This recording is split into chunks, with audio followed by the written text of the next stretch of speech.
All right, shalom everyone. This video is for everyone asking to join the video, requesting to join the fellowship. So my wife and I, we want to make a video just to kind of give an introduction for you in case, basically to give you an introduction so that you can be sure you would like to be a visitor here. So there's a couple new things we're doing. We've learned a lot over the years.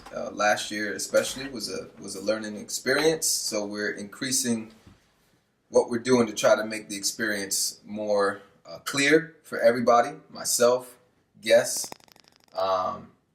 We have two statuses in our fellowship right now. We have guests, also known as the multitude in Scripture.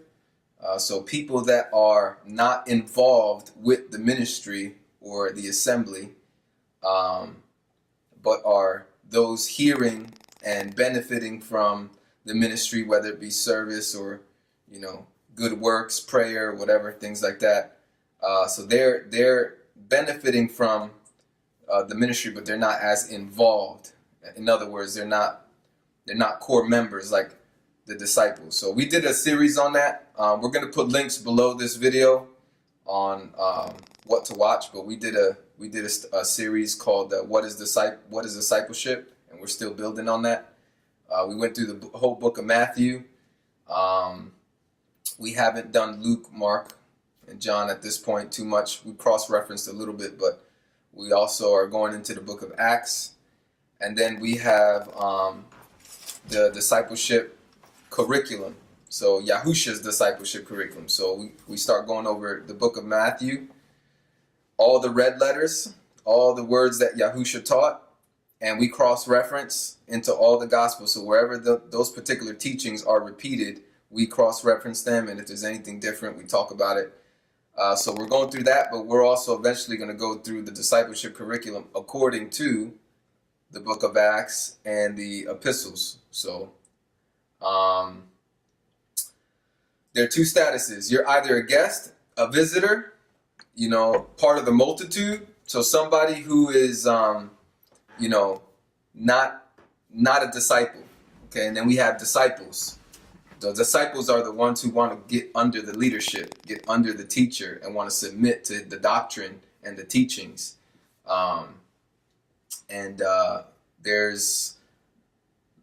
There's a limitation for the guests. Guests are limited to asking questions.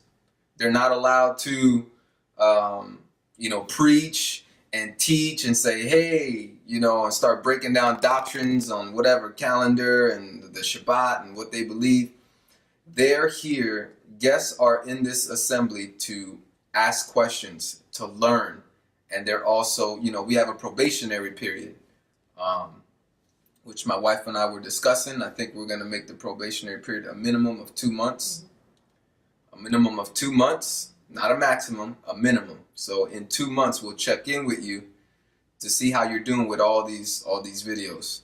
You want to go through some of them? I want to go backwards a little bit more. Okay, go backwards a little bit. Before I can keep going. Yes, you can. So when he's noting that the guests or the multitude can only ask questions, that's during our recorded times. We do have breaks in between on our Shabbats where it's not recorded. Those are the times where we need to learn you.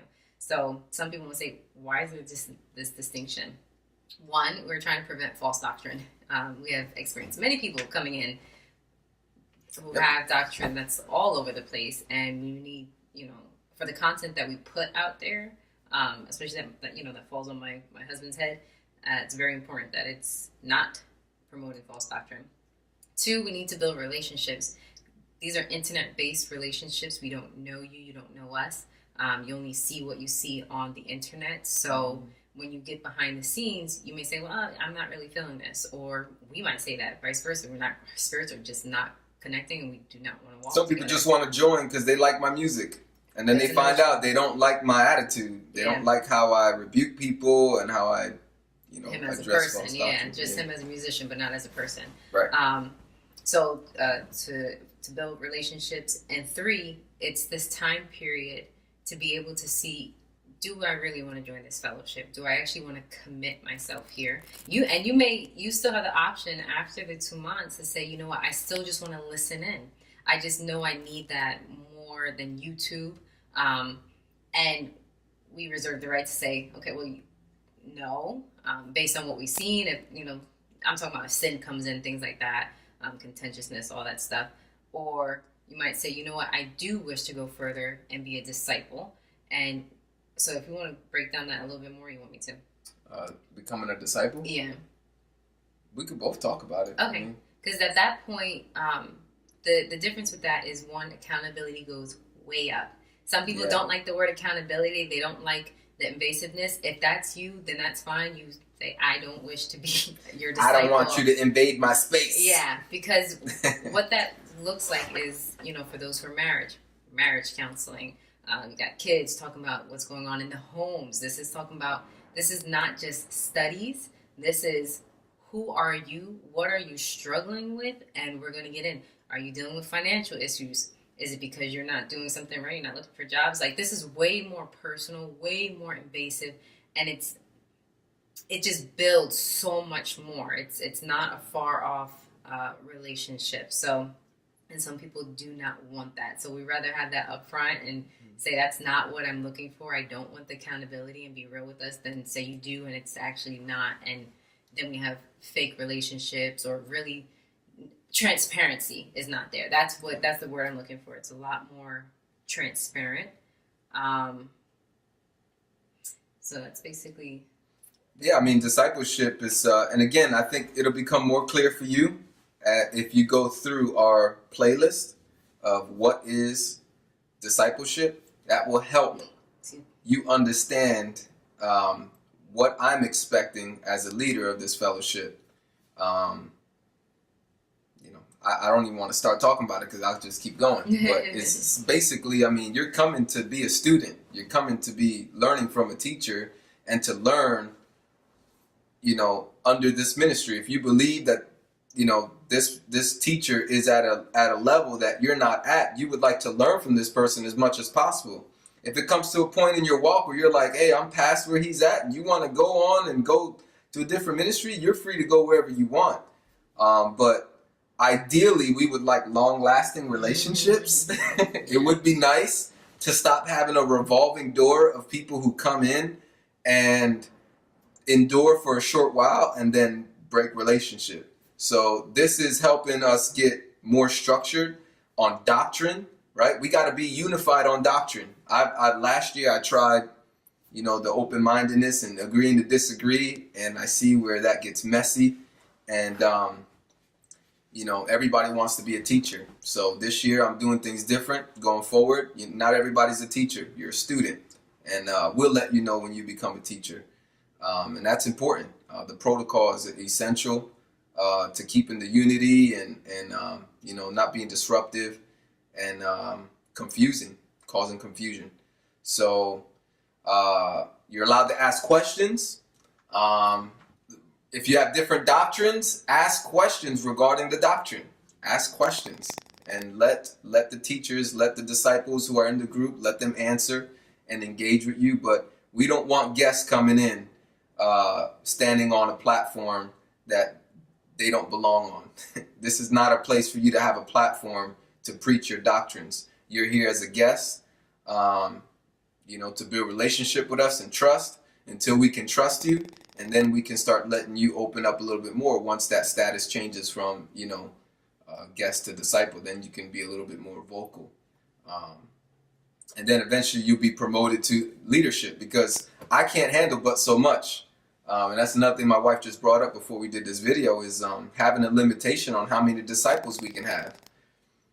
I'm still but he's really referring to. I'm referring to myself because I'm the only elder right now. I'm the only elder. We had like 5, and they all split, went their own way. We went separate ways. So I'm back down to 1 by myself. But ideally, I don't want to be the only elder. I don't want to be the only shepherd, because I know I can only handle but so many people. For me, it's comfortable to have like 10, 12. That's it. Like, I don't like last year we were getting up to the 30s, 35 people coming in, and talking and everybody jumping in, and I have to like keep my eye on doctrines and behaviors and teachings and discerning. And to me, it's me personally that I right now at this point, I don't know if I can handle too much. So I don't know, maybe like 10 to 12 people will be a max. So if we reach the disciples, 10 to 12 people, you're all staying guests until these disciples are promoted and ready to be an elder, and then we take it from there. There are playlists. So it is essential before you become even a guest in this fellowship, you have to watch the My Beliefs video. My Beliefs is down below. The links are down there. I'll put a description. That is a prerequisite. You have to go through that video first, then contact me and let me know if you still would like to be a guest in this fellowship. If there's anything in the My Beliefs video that bothered you, we can discuss that. You can ask questions. We can go at it with each other and take it from there. If you find out from the My Beliefs video, this fellowship's not for you, that's okay. I appreciate your time, and I wish you all the best. Now, once you do decide to become a guest, we have some videos that we need you to catch up on to be up to date with where we're at with some foundational understandings and doctrine. So we're given a minimum of 2 months to look up Hurtful Righteous Words. This playlist, this series, this teaching is a game changer. I believe that there's this wall, this false doctrine that hinders stern and strong leadership from being able to do what they need to do in the sense of rebuking, exhorting and all this stuff, like being stern when you need to be stern.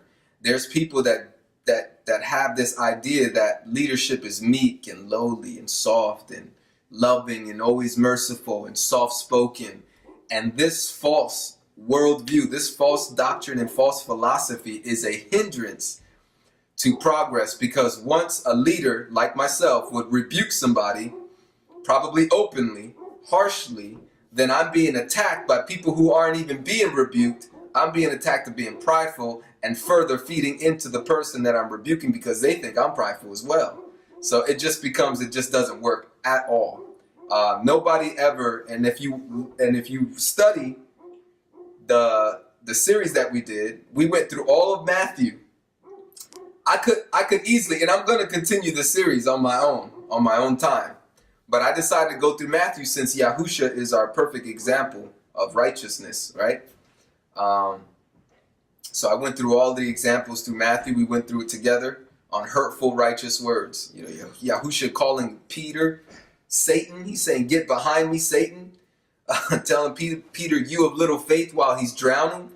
Yahusha rebuking the Pharisees and the scribes, the wolves in sheep's clothing, coming in with false doctrines and traditions of men, calling them children of Satan and vipers. I mean, there's all kinds of stuff that you need to hear in that series. I mean, I've even heard recently a woman who used to be part of our fellowship.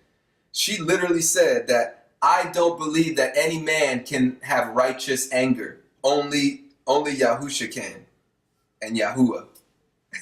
So guess what? A person who believes that false doctrine will not survive.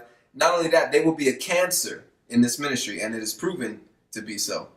Because a guy like me will definitely explode on people who come in with that doctrine.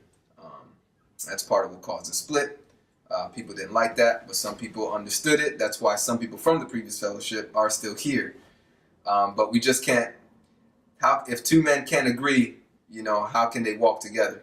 That's what Scripture says. So it's hard to, when there's certain things that you strongly disagree on, a non-negotiable, you can't walk together, and it is what it is. So, Hurtful Righteous Words. Please watch that series. You have to watch the whole series, and then I'm going to want to hear a summary from you on what you've been learning from that. That's how I'm going to be gauging who is going to be ready to be a disciple and who's not going to be ready to be a disciple. How to Thrive in Fellowship. My wife did a presentation really, really well last year on how to thrive in fellowship, how to handle offenses and things like that. You want to talk about that a little bit? No, I just think, it's all in the video. I think The biggest thing is stop holding offenses. Like if you come in with an offense, if you have an offense, let it be known rather than festering. That's something where hidden offenses have been found in leaders, have been found in disciples, all this stuff, and it just doesn't bear any fruit. It's just a cause for division. So I think that's my biggest takeaway from how to thrive in fellowship is don't hold offenses. Yeah. Let it be known. What's the next one? Discipleship according to Matthew, and right now we're going through Acts.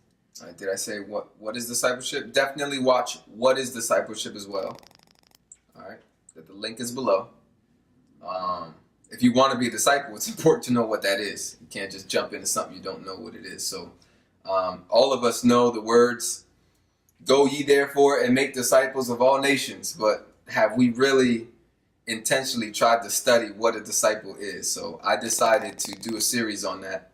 Started with last year's our assembly last year, and we were able to see where we disagreed, where the elders disagreed, and another cause for the split. So this is another game changer. It's very important for you to know what discipleship is, what I'm expecting from Scripture to be a disciple, and what a teacher or a shepherd or an elder is. The next one is the Discipleship Curriculum. So after you get what is a disciple out of the way, start going through the curriculum. Now, you might be joining while we're going through the curriculum. Yeah. So it is what it is. That's why you know, there might be certain things we say which won't make sense to you, and you might be like, where is this coming from? But if you were to watch all these videos, you can get a better understanding where we're coming from. But you can still ask questions. But go through the curriculum. So we went through Matthew, and we were cross-referencing. We're still going through Matthew, actually, and cross-referencing into Luke, Mark, and John. You know, anything that's the same, any teachings that are the same, we're trying to cross-reference. And then... real quick. Yeah. And I think this is developing. Right? Yeah. So it's... We don't got it all down. Yeah, so that's something important learning to know. Experience. It is, because this is where we were on a cusp of going somewhere with an actual vision, or more solidified vision. So with this, part of my mindset is as people come in at different times, you know, someone comes today versus someone comes in months later, things will be tailored to them directly, saying, well, you have this much time to be able to watch this video so you can catch up, so that you can see where we're at, what we're doing. But that's all going to be developed over time. Yeah. Romans and Acts. Romans and Galatians. Yeah.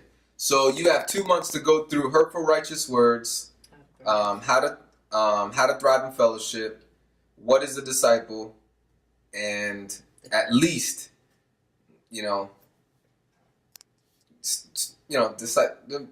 get those in 2 months. That would be nice. Mm-hmm. I think that's enough time for those. Then you're gonna have to catch up with the discipleship curriculum. In addition, on top of that, the Roman study is great for getting a stronger foundation and confidence in why should we observe the Torah. It's good. Learning the Romans, the book of Romans, chapter by chapter study will help you communicate with Christians or anybody else who's trying to say we don't need to observe the Torah and Paul's against the Torah. Our study on Romans will help you with that. Also, it will help you understand the gospel. I think Paul does a very good job breaking down the gospel of Yahusha, faith in Messiah, the righteousness that saves us, the righteousness that is of faith, and also tying in the law, the Torah with that. So I think he does a fantastic job talking about the covenants, the two-house restoration of Israel. And then Galatians.